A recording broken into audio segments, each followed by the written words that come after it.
जय जिनेंद्र। स्वागत है आप सभी का हमारे विशेष कार्यक्रम समस्या एक समाधान अनेक। जी हाँ, समस्या एक समाधान अनेक।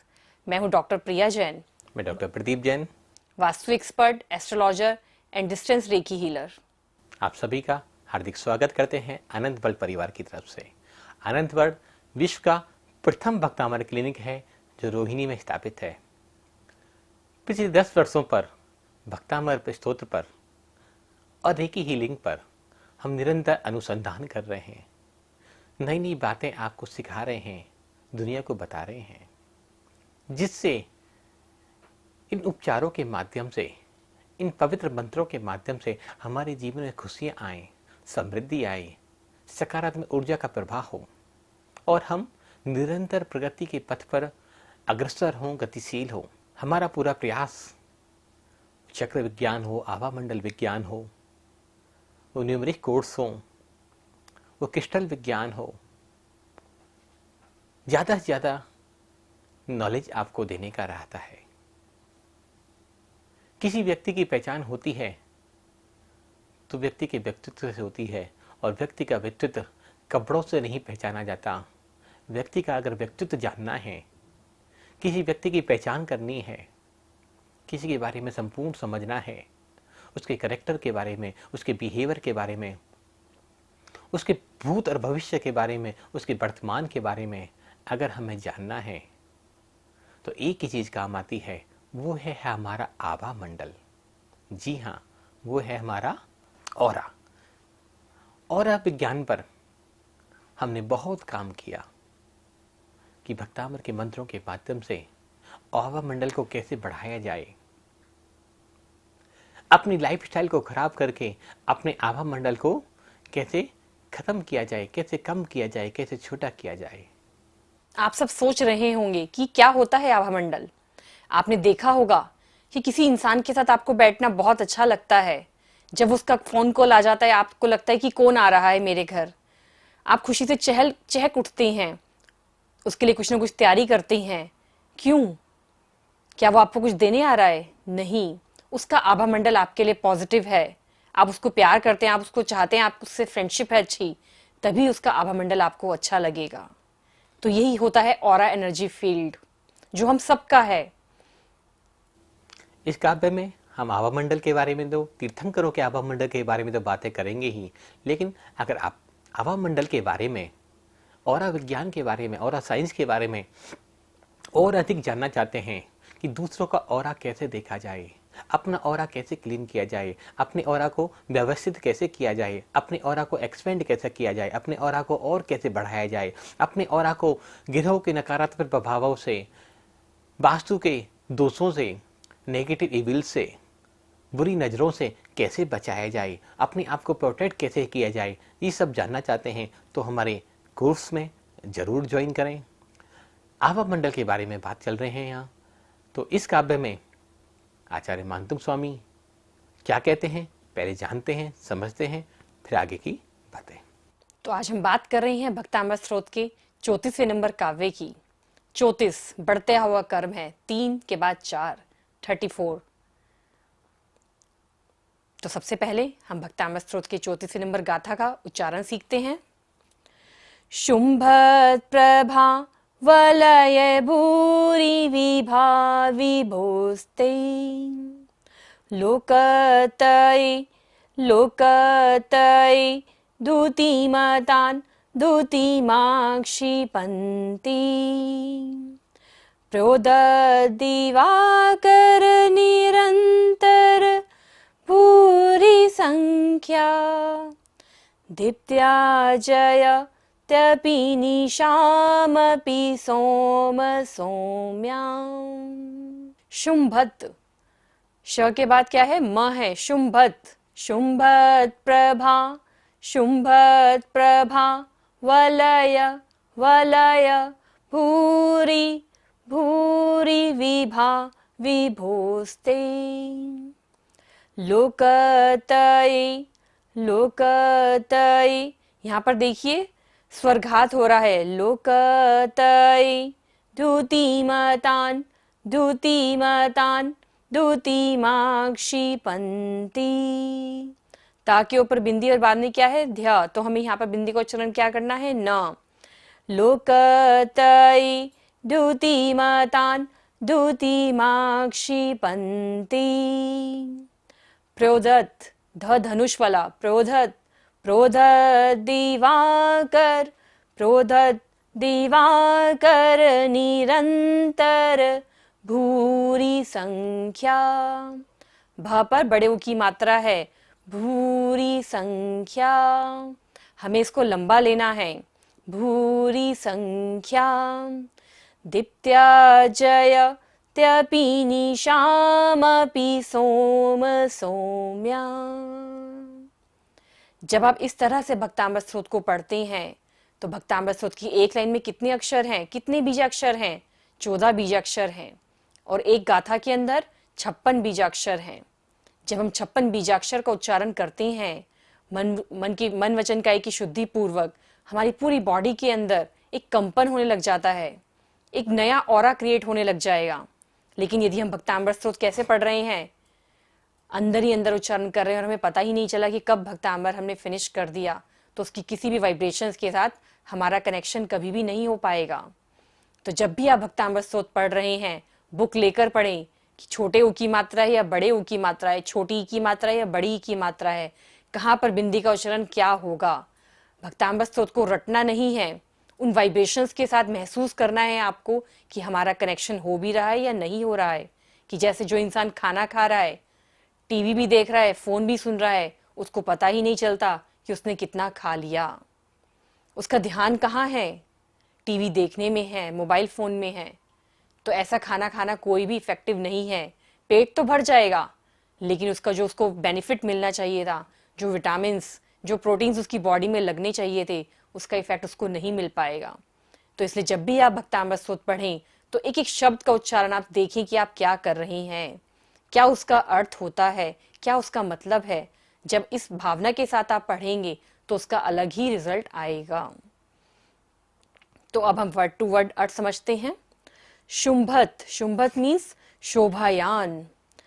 शुंभत प्रभा, प्रभावल्ले, प्रभावल्ले मीन्स भामंडल। भूरी, भूरी मीन्स विशाल। विभा, विभा मीन्स क्रांति। विभोस्ते को हम संधि विच्छेद करेंगे। विभो मीन्स क्या होता है, ईश्वर, और ते मीन्स आपके। लोक मीन्स लोक, संसार। तय मीन्स 3, 3। द्युतिमतान मीन्स क्रांतिवान का। द्युति मीन्स क्रांति को। माक्षिपंती मीन्स लजाती हुई। प्रोदत, प्रोदत मीन्स क्या होता है, उगना। दिवाकर मीन्स सूर्य। निरंतर, निरंतर मीन्स लगातार। भूरी, भूरी मीन्स अनेक। संख्या मीन्स गणना, काउंटिंग। दीप्त्या मीन्स क्रांति से। जयति मीन्स जीतता है। अपि, अपि मीन्स भी।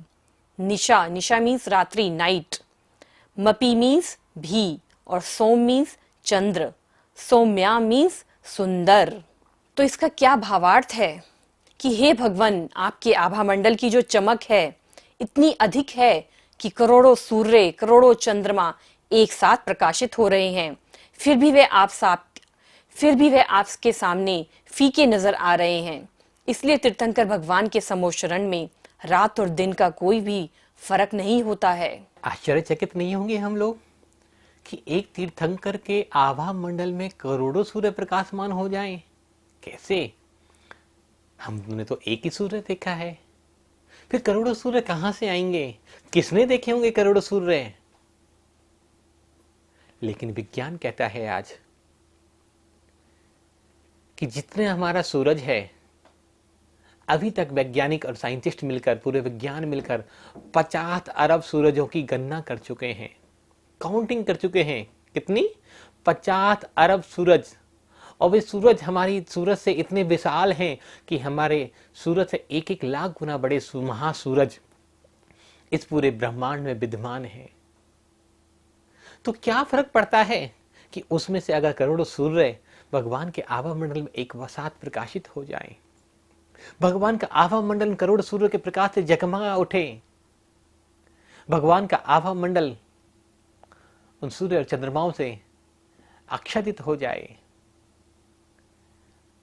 तो जिनवाणी में जो कुछ लिखा हुआ है आचार्य मानतंग स्वामी ने ये भक्तामृत सूत्र के माध्यम से जो कुछ भी लिखा वो एक एक शब्द पूर्णतः सत्य है, लेकिन अज्ञानता के कारण हम जान नहीं पाते, तो हमें लगता है कि कैसे करोड़ों सूर्य प्रकाशित हो सकते हैं।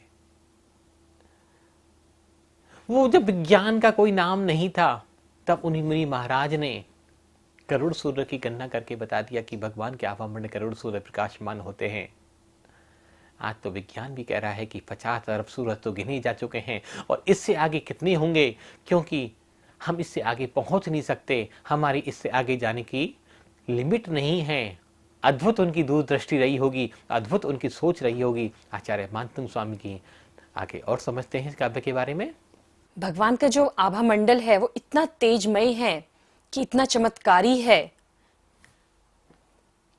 और इतना चमक रहा है कि उसके सामने करोड़ों सूर्य करोड़ों चंद्रमा भी फीके हैं।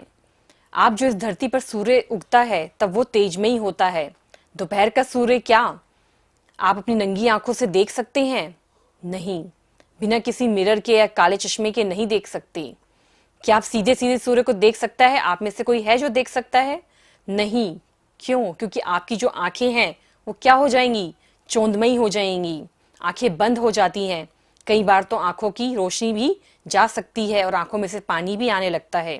तो ये जो सूर्य चमक रहा है, लाखों गुना सूर्य की चमक है आप में, परमेश्वर भगवान के आभा मंडल में, और उसके बावजूद भी आपके आभा मंडल में किसी भी प्रकार की गर्मी नहीं है। दूसरी बात, उस चमक को करोड़ों सूर्य की चमक में बैठे हुए समोशरण में सभी जनों की जो आंखें हैं वो चौंधमयी नहीं हैं, चुंधियाती नहीं हैं। आंखों को बंद करने की आवश्यकता नहीं होती है। मतलब वहां पर जो प्रकाश है वो प्रकाश है, तीव्र है, लेकिन उसके बावजूद भी आंखों को प्रिय लगने वाला है। ये जो प्रकाश है, इसका प्रकाश आंखों के लिए हानिकारक नहीं है। लेकिन भगवान के आभा मंडल में जो प्रकाश है वो भले ही करोड़ों सूर्यों से अधिक प्रकाशमान है। जब हमसे सूरज ही नहीं देखा जाता तो हम करोड़ों सूर्य की रोशनी कैसे देखेंगे? तो भगवान के दर्शन कैसे होने चाहिए? तो आचार्यों ने समाधान दिया है कि भगवान के भामंडल का प्रकाश जरूर करोड़ों सूर्यों से अधिक है, करोड़ों सूर्य का प्रकाश भी अधिक है, लेकिन एक सूर्य के प्रकाश को हम नहीं देख सकते। लेकिन भगवान के भामंडल को, आभा मंडल के प्रकाश को आप बड़े आराम से निहार सकते हैं। वह आपकी आंखों के लिए हानिकारक नहीं होता है। सूर्य की रोशनी तो बहुत गर्म होती है और आपने तो कहा है कि करोड़ों सूर्य की गर्मी होती है। उसके बावजूद आचार्यों ने यह भी लिखा है त्रिलोक प्रणति जो ग्रंथ में कि भगवान के समोशरण में कोई गर्मी नहीं होती है। भगवान के समोशरण में वातानुकूलित होता है, किसी को किसी भी तरह की कोई पीड़ा नहीं होती है। और कहा है कि करोड़ों चंद्रमा के समान आपके आभामंडल में रोशनी होती है। चंद्रमा क्या है? शीतलता का प्रतीक है, ठंडक का प्रतीक है। करोड़ों सूर्यों में भी कितनी ठंडक और शीतलता होती होगी। ईश्वर आदिनाथ भगवान का प्रकाश इतना निर्मल है, इतना ठंडक देने वाला है, इतना दिव्य प्रकाश है, पवित्र प्रकाश है। यह वैसा ही प्रकाश है जो सिर्फ आपके पास ही पाया जाता है और कहीं अन्यत्र इसको हम नहीं देख सकते। तो क्या आप सबको नहीं लगता कि हमारे अंदर भी एक प्रकाश है? बिल्कुल, हमारे अंदर भी प्रकाश है। जो हमारी आत्मा है उसके अंदर अपार शक्ति है, लेकिन उसको हम कैसे जागृत कर सकते हैं?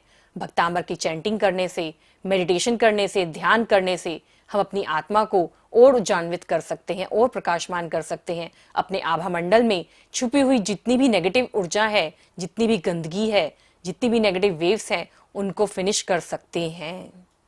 कहते हैं भगवान के आभा मंडल के दर्शन करने से 7 जन्मों का पाप नष्ट हो जाते हैं।